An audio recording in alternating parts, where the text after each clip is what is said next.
Good morning, everybody, and very warm welcome to our second members forum. I think there's still a few people joining us. We're expecting about 30 people this morning, so a warm welcome to everybody. And just while we're waiting for people to join, I'm just going to invite you to complete a little survey first. And this is really it's a very short one.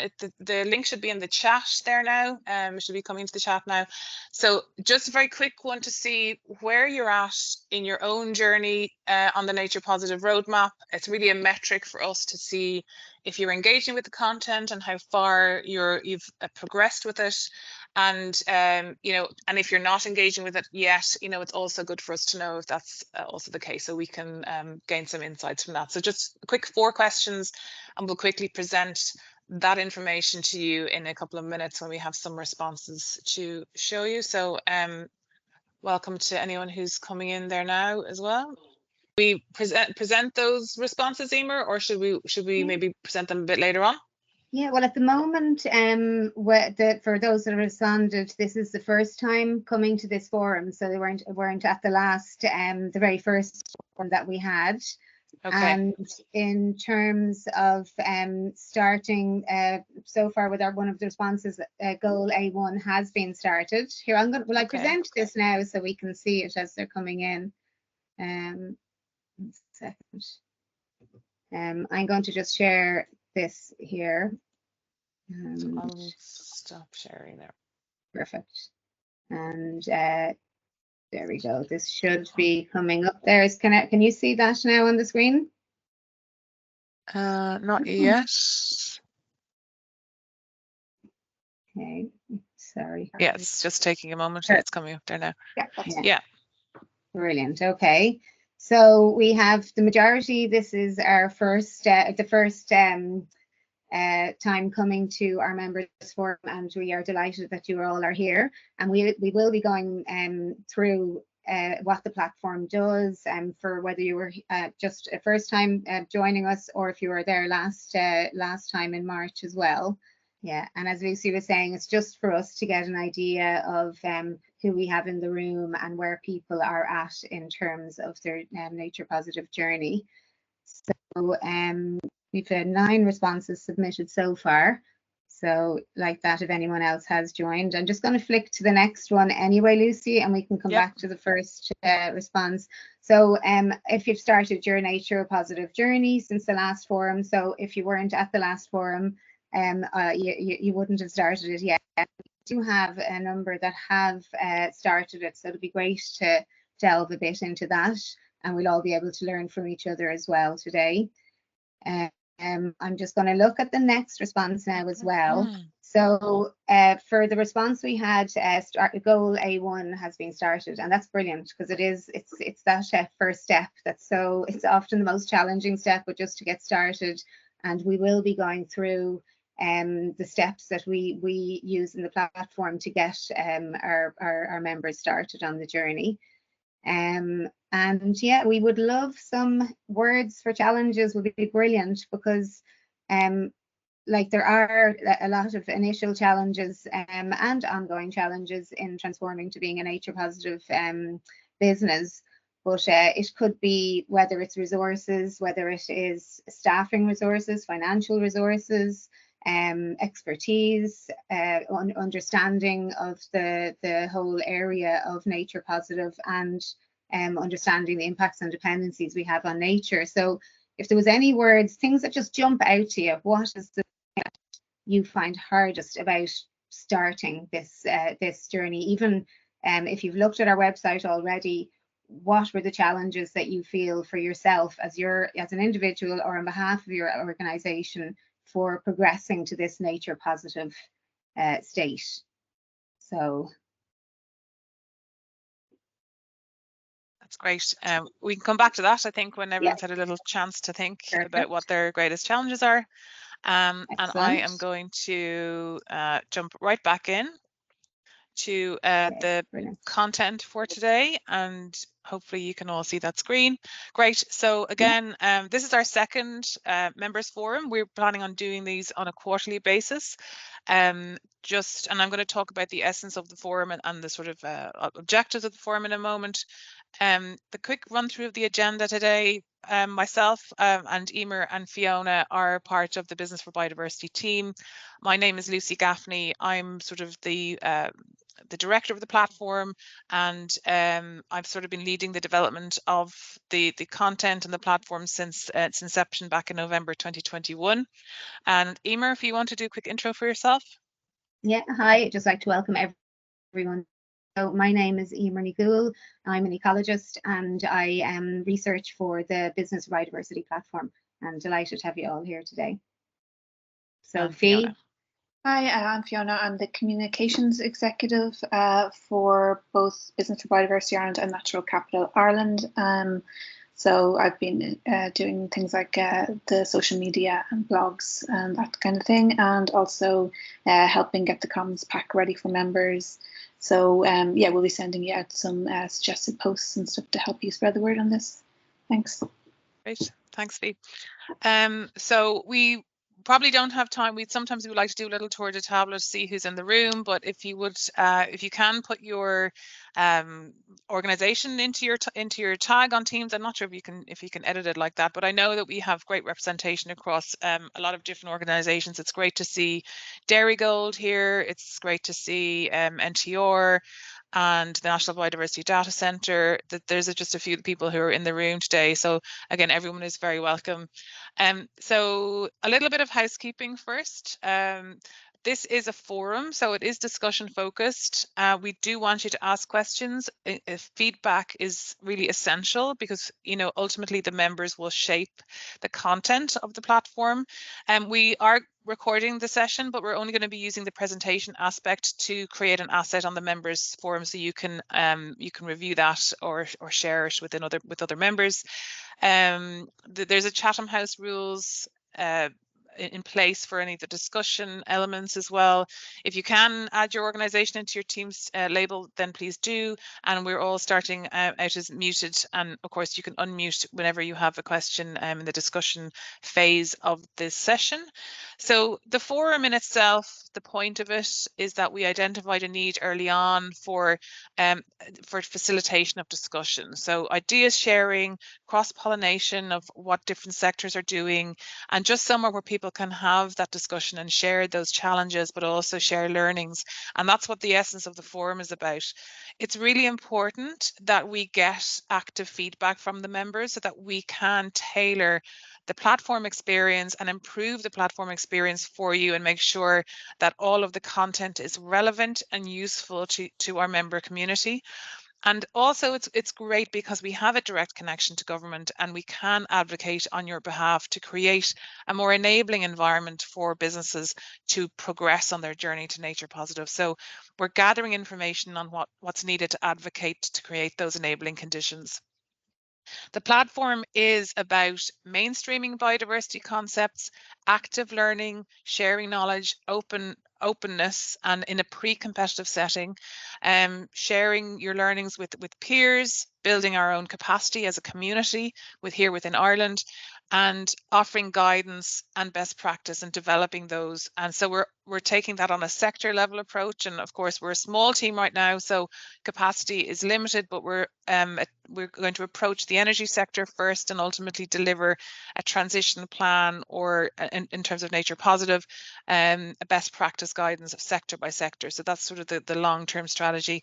And of course, I've also mentioned the lobbying and advocacy element of the platform as well. So the voice of business feels heard, and that appropriate supports from government can flow down to where it's needed. The platform is not all things sustainability, even though biodiversity is cross-cutting with so many sustainability issues. It's also not a government top-down initiative. It's not about passive learning. There's so much we need to know and we need to learn about this emerging space that it has to be a space of active learning. So it is about participation.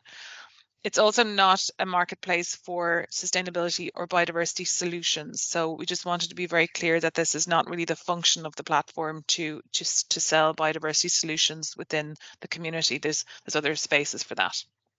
Okay, so that was just a reminder for myself to record, but it is automatically recorded as a Teams webinar, so that's fine. So I'm just going to go into a little bit about how we can expand our understanding of the biodiversity crisis from a business perspective. So there may be a variety of different people from different backgrounds. Some of you may be ecologists in the room, but from a business perspective, how can we begin to broaden and deepen our understanding of the biodiversity crisis as it is and how it relates to our business and how it relates to humanity and human well-being? I think those sometimes we've decoupled those, and I think it's really important that as you progress on your journey to nature positive that you have very clear links to those. So we're doing this, and just to kind of refer back to the focus of the forum. Ultimately, we want this to be shaped by what's required within the community. But as the community develops and matures, we're actually setting the themes until we get, more engagement and more participation and more ideas from the community body. So to that end, we're sort of following the roadmap that we have developed, which is aligned with all of the prevailing guidance. And the first part of that roadmap is just about getting started. And as we've seen from the survey, a lot of people have already taken that first step, which is fantastic. And the first part of that, the first goal, the first step, so we've had to try and break it down into, easy to manage steps so everyone can feel like this is achievable and doable. It's about expanding your knowledge about biodiversity. So that's what we're going to just target today. And we're going to have a good session on discussion as well, so we can expand on that narrative as well. So expanding your knowledge about biodiversity. So as we know at this stage, hopefully, like, the protection of nature is not just about saving the bees and preserving our natural ecosystem. This is about protecting humanity's life support system and protecting all those systems that underpin our economy. And I think what we're trying to do here is help people connect those dots, regardless of what business you're in, regardless of what sector you're in. Nature underpins every aspect of that, every aspect of our economy. But a lot of people still can't connect those concepts. So what we're trying to do is curate a variety of different online free learning resources to help people to make those connections. And where can you access that kind of information? Because many of you will have to sort of develop a business case around this kind of work. So a business case for capital projects around biodiversity, a business case for expanding a team or creating a biodiversity or nature team. You will need to present a business case. So where can you gain information to help you create that business case and deepen your knowledge and understanding of the biodiversity crisis and how it connects to your business? So as part of the members area and the members resources, we have curated a number of different courses that are existing through different platforms, including our own National Biodiversity Data Centre. They have a learning platform which is really focused on Ireland's biodiversity and the Irish context, but lots of useful things there in terms of building your own ability to engage with citizen science. And then we can look at the United Nations Development Programme. Their Learning for Nature platform is really useful. It's got a lot of sustainability free courses that you can do and some very targeted biodiversity ones as well, which I'm going to just showcase a few examples of that. A lot of the really big MOOC platforms, so that's the massively online open courses through edX, Coursera. There's loads of biodiversity courses on there as well that you can potentially take. And the SDG Academy obviously focuses on the SDGs, but obviously the SDGs encompass biodiversity as well. So there's some very relevant course material there as well. So we're just going to do a little whistle-stop tour of the types of courses that are available on the platform. We have streamed them based on where you're at in your journey. So if you're just coming into the space and you want to learn more and learn the basics, there's entry-level courses. Here's some examples from Coursera, where we have these courses are delivered by reputable third-level institutions. So this one is from Rice University. This first one, they'll give you a great basis introduction to ecology, evolution, biodiversity, just to give you that scientific grounding so that you can understand, that at that basic level. And the other two courses here that are provided by edX and the SDG Academy are focused on planetary boundaries. And I feel this is a particularly important one to grasp, because the planetary boundaries are the essence of, we're talking to businesses about reducing their impact on nature, but the reality is that there's not an expectation that a business will move into a mode where there's absolutely zero environmental impact. What we're trying to achieve is moving businesses into a space where they're operating within planetary boundaries. So understanding what the planetary boundaries are and how your business relates to those, or what systems your business or your sector depends on, all of that information they're all pieces of that puzzle. And so getting a good grasp on what the planetary boundaries are about, you can access that information through courses like this that are available on those different platforms. So I think really good place to start there. If you're a little bit more evolved, if you're a little bit more mature in your journey, there's some other really interesting courses that can enhance your knowledge. So, ecosystem dynamics and conservation is another very interesting one, delivered by the American Museum of Natural History through Coursera.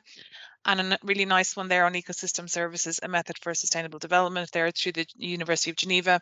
And this one highlighted by, it's a very new course, and actually we've just added about 10 new courses onto our course database as well, that we've just, new ones that have been released and that we've curated. Now, full disclosure, we haven't done all of these courses ourselves, and at some point we will, and in the future we will audit these courses to see the kind of granular level of suitability, but on the surface there's a lot of really interesting stuff. We've done some of them, but this one is fresh, that has just been released by the UNDP Learning for Nature platform, and it focuses on TNFD and the key elements of TNFD recommendations. So if that's a road you're thinking of going down, I would recommend that you would have a look at the UNDP platform and this particular course that will give you a good grounding on the TNFD recommendations. So that's the intermediate courses. Now, if you're really interested in this and you want to, enhance your knowledge, there's some sort of top shelf advanced courses you can do using spatial data for biodiversity through edX.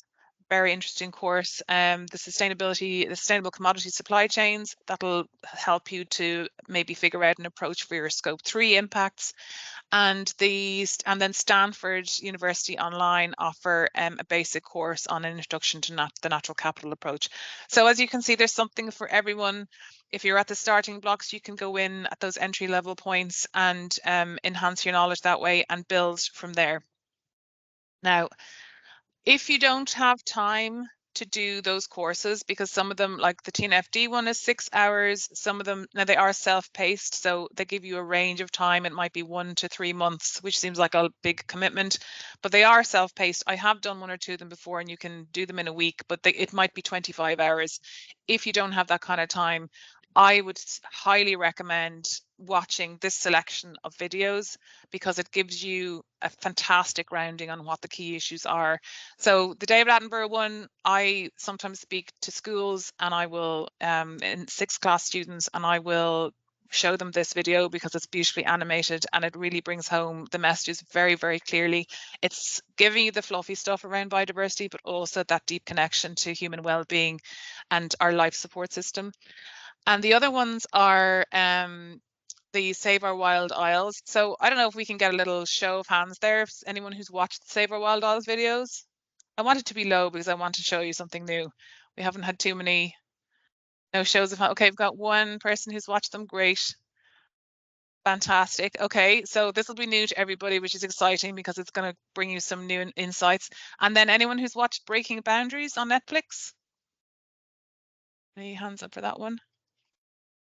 Okay, couple of people. Great. You can pop your hands down again. Amazing, because I will tell you now that Breaking Boundaries changed the course of my career. It was the singular thing that made me decide I need to stop, this particular, halt on this particular career pathway and really shift into what I'm doing now, which is, it's a very emotive thing, but it's amazing. So to whet your appetite, I'm going to just give you a little bit of a trailer on both of those, which are just a minute on each of those, and you can decide for yourself. So if I just pop this in here, I'm just going to share the sound, and let's. The science is clear. Stopped it. It's all right. And has been communicated for the past 30 years, and still we're not moving in the right direction. I don't get depressed. I get angry. What are the systems that determine the state of the planet? This is about us. It is about our future. All is not well with our planet. As we increase our pressures on Earth, we are now crossing irreversible tipping points. Nature is being degraded at a rate and a scale that is unprecedented. When we emit CO2, about a third has ended up in the ocean.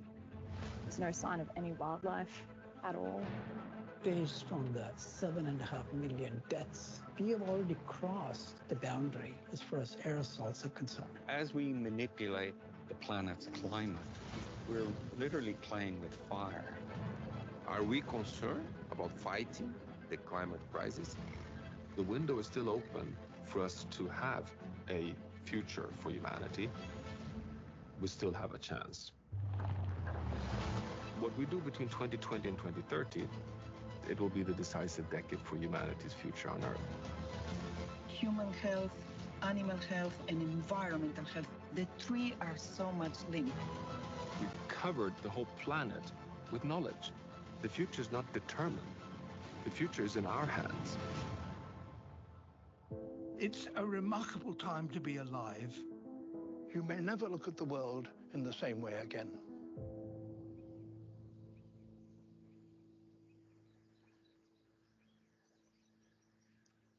Okay, so that's the first one. I don't know about you, but that gives me goosebumps every time I see it.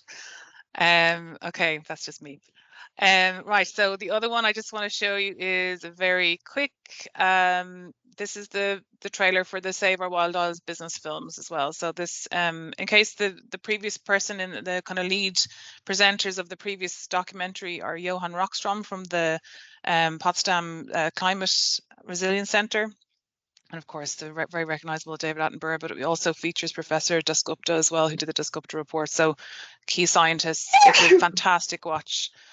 So really would recommend that one. And then there's, if you're time poor, there's 4 videos in this series on YouTube, freely available, connected to the Wild Isles documentary series that David Attenborough did, supported by WWF, and tackles the themes of sort of a broader sense of you know, the kind of business and nature connection, but also the financial systems and the food system. So they're really, really worth a watch to help you just connect those dots. So I'll just show you this quick trailer as well. Sorry, if we woke up tomorrow morning and there was no nature, what would that actually mean? At a certain point, there'll be too much risk in the system. Nature is providing a wide range of essential services, and it's doing it for nothing. In a nature-depleted country, simply put, we wouldn't be able to operate as a business.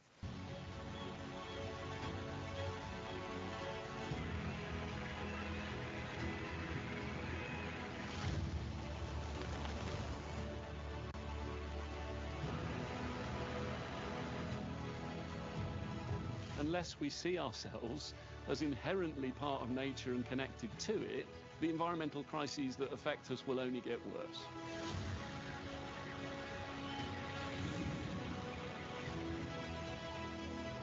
This is one of the biggest opportunities that we're sitting on this century. We need hands on deck. Whole of government, whole of society, whole of sectors together. Human beings are amazing. When we put our mind to something, we can fix it. So I'm not worried that we can't sort these issues. I'm worried that we won't do it in time.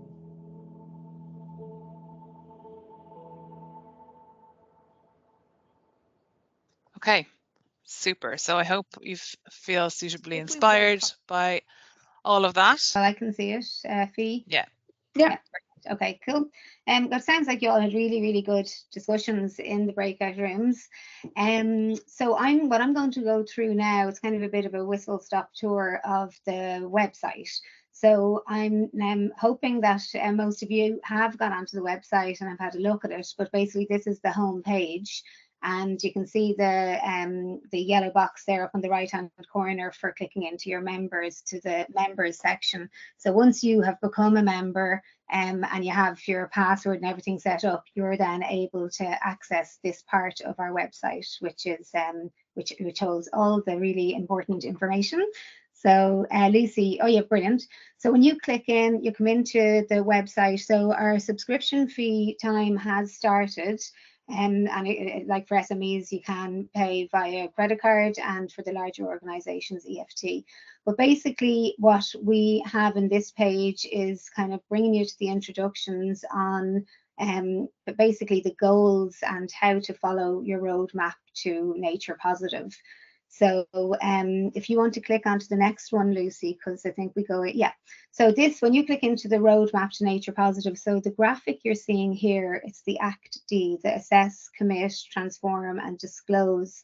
So these are high level actions that have been developed that fit in with a lot of frameworks. They've been developed as well in with the Science-Based Targets for Nature, the World Business Council for Sustainable Development, Capitals Coalition, and a few others that were involved in it as well. And it kind of gives clear steps that can be taken to basically become nature positive. And it's really important to break things down into really small steps, because it can be really overwhelming, the nature positive space and the whole biodiversity space and the biodiversity crisis. So trying to get thinking about this within your organization is really important. So the assess phase, that's basically trying to work out your impacts and dependencies on nature. So what we have set up on the platform, thanks Lucy for putting up the slide there, is this is the roadmap for the assess phase. So Lucy was talking earlier there about the goal 1, getting started, and it is that getting started is obviously the most challenging part. And once you do get started, it is trying to understand this whole space, and it is very large and can be very complex as well. So there's the 7 goals here. So after you've gotten started, you then start really looking into what your organization's context is, and then moving on to goal 3. I'll go into a little bit more on them in a second, but basically on our website, goals A1 to A3 are available to our members now, and goal 4 to 7 are in development. We really want this to be a lot of it's co-development with our forum as well. Like, we want to listen to where your challenges are, what you need from us at the moment, and if these goals are helping you, because we've found with the organizations we are already working with in our community of practice, this is a nice way, and kind of it gives kind of clear steps to move along the journey down to your materiality assessments. So Lucy, I think on the next slide, yes. So basically, when you're in the website in assess phase 1, it goes through all of these different goals. And Lucy, if you can move to the next slide, I can just talk about the first 3. So Lucy has already spoken earlier about the getting started, and we can't overstate, like, these videos, the short ones and the longer ones, they really are fantastic for really giving a broad understanding, not just on the national level, but the global level. And we have included now, that has just been added in, this business case for nature piece. And again, this is looking at your the kind of business risks and opportunities. So there are a lot of both, but there is financial risks. There's an expectation from investors, bankers, your customers, that there is a sustainability strategy.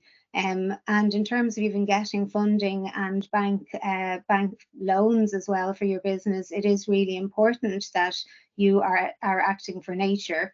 And there is an expectation that you do have this information as well. Insurance, we know, is already, we're seeing there's like issues with getting insurance after serious climate events that have happened. So we saw the events down in Middleton, loads amount of businesses were really badly affected by that. We know insurance companies don't always give flooding insurance if you are living in an area like that. So that's one of the really kind of, it's a huge risk for businesses, that kind of side with the insurance. And again, the reputational side as well. I mean, customers really do want to see change. They want to be confident in what they're buying and what their services they're getting from their from the different organizations that they would deal with. And again, this is just really, really important about bringing nature into the conversation within like within your customer base as well. And Lucy, there's a few others in terms of your supply chain that I'll be talking about in a few minutes, and that's a really, really important part of this, and kind of looking at your stakeholders as well, like who's involved with your business, who's in your supply chain, and having a good understanding of where the impacts on nature are in those different areas. And we also have the regulation side of things. So I'd say there's a good few companies that are here today that come under the scope of the Corporate Sustainability Reporting Directive. And that's for the large organizations, the corporates, and for listed SMEs. If you're one of the smaller organizations, although you don't come under the requirement or under the scope of CSRD, you still are going to be required to give information to the organization, to the businesses that you deal with. So a lot of our SMEs fall within the supply chain. So again, having access to environmental information is going to be really important for you as well. And again, just looking at things from an operational basis, like where is all your raw materials coming from? Is there a risk in any of those places? So if for some reason you can no longer get certain raw materials from one place, where are you going to be getting it from there? How are they treating nature over there? How are they treating the people that they are working with over there? So there is a lot of things to be thinking about. It's a wide amount of things that you need to be thinking about within this space. So Lucy, you've moved on to the next already. So establishing your context. So again, this is looking at, first of all, mainstreaming. You've already talked there, Fee, about some of the organisations having like biodiversity videos and bringing this into the conversation. It's really, really important that this whole nature, it's within the context of the whole organization. So it's not just for the sustainability people, it's not just our person, which is often is a single person. It's not just for the green team, this is for the whole organization. So from your C-suite right down through everybody in the organization, getting the awareness raised about nature but the impacts that your organization has on nature and your utter dependency on nature. So I think that can't be kind of overstated. So if we don't have nature, we don't have businesses. Nature underpins everything, our societies, our livelihoods, and our economy as well. So it is just getting that conversation in with everyone in the business, because it affects us all. There's also like ways of kind of breaking it down, because the context can be really big, but it's kind of initially looking at your kind of activities, your direct kind of activities, the inputs, the processes that you follow, and the outputs, and what are the impacts there on nature. Then it's looking at so once you know what's happening in your direct kind of space, then it's kind of looking at your supply chain.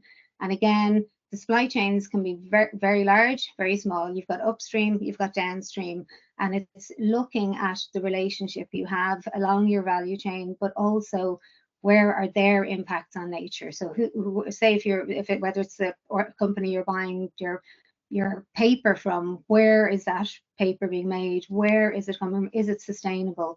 And it's kind of understanding just how the impact on nature occurs all along the value chain indirectly and directly as well. And again, we will be talking about systems thinking. So we are talking about big systems. So we also need to look at our sector. So whatever sector you're in, what's happening there. But it's also trying to network within your sector, like bringing these kind of forums together is really important to get people talking together within sectors, between sectors, and with different organisations.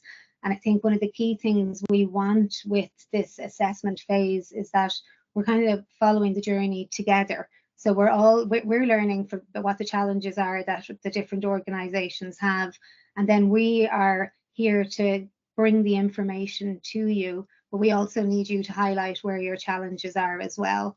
There is a wealth of resources out there. So much it is can be overwhelming at times. What do I need to be reading? What does my organisation need to be doing? And again, that's what the platform wants to bring as well, is just to go on the journey with everyone, but also for us to understand what all of you need basically as well. And the way we have the goals set up, it does kind of follow a nice achievable and realistic sort of stepping stones along the way. Lucy, I'm not sure what our next slide. Yes, this is really important. So goal A3, that's looking at basically what your obligations are. So excuse me, I'd mentioned earlier about the legal requirements and in particular the CSRD. So you need to kind of find out, do I fall within scope of it? Is my organisation in scope? And if it is, what does that actually mean? So what do I need to do in terms of reporting on nature? And with CSRD, there have been standards, there are a number of standards to help with this reporting. So there were European sustainability reporting standards were developed specifically for CSRD. But there are also other standards that organisations may be using. So the Global Reporting Initiative is one that's fairly widely used, and there is interoperability between the different standards that are there. But it's finding the right basically standard, finding the right standards for you to use. So whether it is GRI or ESRS, there's SASB, there's loads of different acronyms and loads of standards that you can look at. But again, it would depend on the size of your organisation, the sector you're in. So again, what we want to do is be able to help focus people and kind of direct different organisations into what would be most relevant to your particular sector or organisation. And there's also loads of frameworks. So there's loads there to help all the businesses on their journey. In terms of the frameworks, there is the Task Force for Nature-related Financial Disclosure, which is it's a very good framework, and it would be focused a lot on, say, finance and some of the larger corporates. However, there's some really, really good steps in there as well, regardless of your business size, understanding your context and understanding how to assess your impacts and dependencies on nature. There's also the science-based targets, which are for nature, which are fantastic for setting these targets for you to achieve your nature actions. And there is also a roadmap for, there's the World Business Council for Sustainable Development have developed this amazing roadmap that again breaks everything up. It links in with TNFD, it links in with the science-based targets, and again, really nice step-by-steps as well. So again, we want to be able to guide you on that as well.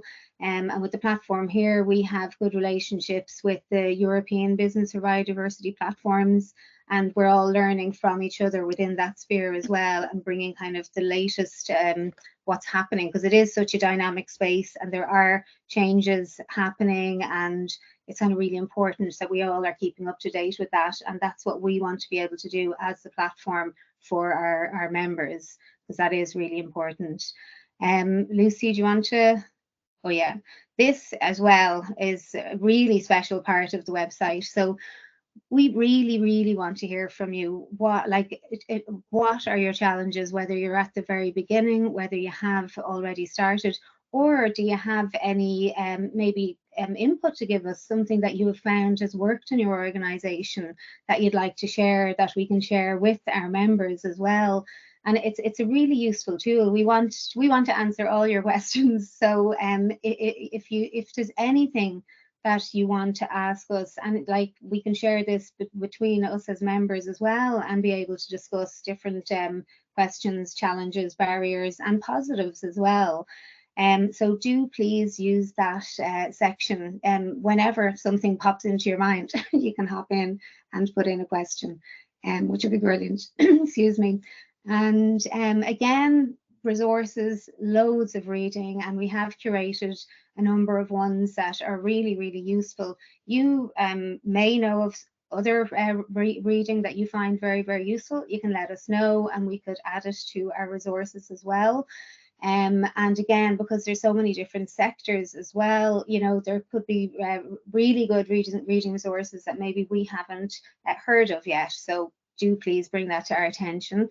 There's also the guidance documents, and again, they can be very overwhelming, some of them, but again, they are showing what we need to be reporting on. So say the global reporting standards have just updated the biodiversity standard, so that's kind of much more up to date, obviously, and it feeds into the CSRD. And obviously the Task Force for Nature-related Financial Disclosure, they've loads of different guidance documents, and the LEAP approach is a good one to look at regardless of the size of your organisation. I'm just seeing the time here, Lucy. It's 28 minutes past. Sorry, everyone. That's over talking. So thanks.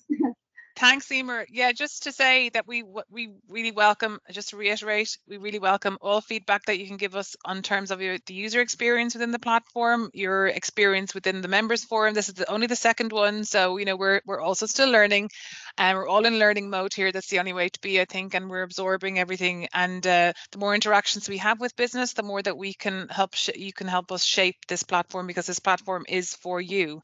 So do feel free to email us, contact us through LinkedIn. Submit a question on the members forum. There's loads of different ways that you can get in touch and feedback some of your You've already mentioned this. This is a research piece that we're doing. It's part of one of the objectives of the 4th National Biodiversity Action Plan. It's 3B8 if any of you have looked at the latest National Biodiversity Action Plan, which was released in January. The NPWS, National Parks and Wildlife Service, has asked us to do an assessment of the biodiversity skills needs for sustainable businesses. By being in this room today, you are officially trying to be a sustainable business, and we applaud that. And now we need to get some insights from you to see what are the skills needs, what are the capacity building activities that need to happen, where's the knowledge gaps there, so that we can then feed this into the Skills and Labour Market Research Unit in the hope that more resources will be made available to support businesses on their journey to nature positive. So we're now at 11:30. We have reached the end of this journey today. So I just want to thank everybody for their attention and their insights and their contributions today. It's been really great. We look forward to seeing you all in September. Hope we're all going to enjoy a lovely summer. And again, thank you very much for your insights today. Yeah. So we'll see you again very soon. Thank you very much. Thank you. Bye. Thank you. Bye. Bye.